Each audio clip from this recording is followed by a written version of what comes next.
তো আজকে আমি একটা সি ফিশ এটা মাছ ভুনা করছি। এটা হচ্ছে গিয়া নামটা আমি ভুলে যাই সবসময়, চাইনিজ দোকান থেকে ফ্রেশ আমি কিনি এটা। এটা খুবই মজা।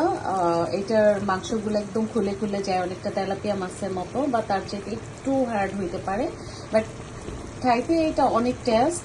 সো এটা আমি টমেটো দিয়ে করছি, মেইনলি টমেটো একদম। এখন আমি নামাই ফেলবো, তার 2-3 মিনিট বা 5 মিনিট ম্যাক্সিমাম আগে আমি হচ্ছে পেঁয়াজ পাতা আর ধনিয়া পাতাটা উপরে দিয়ে দিছি। আর ইনগ্রিডিয়েন্টস হচ্ছে পেঁয়াজ, কাঁচামরিচ, রসুন। আমি একটু মাছটা যখন ফ্রাই করছি তখন আমি ব্ল্যাক পেপার আর হোয়াইট পেপার ইউজ করছি। আর হচ্ছে আমি সাথে তো তেল দিছি, লবণ, এই আর টমেটো দিছি। আমি 2টা টমেটো এখানে ইউজ করছি। দেখেন লুকসটা খুবই সুন্দর আর এটা খাইতে খুবই মজা।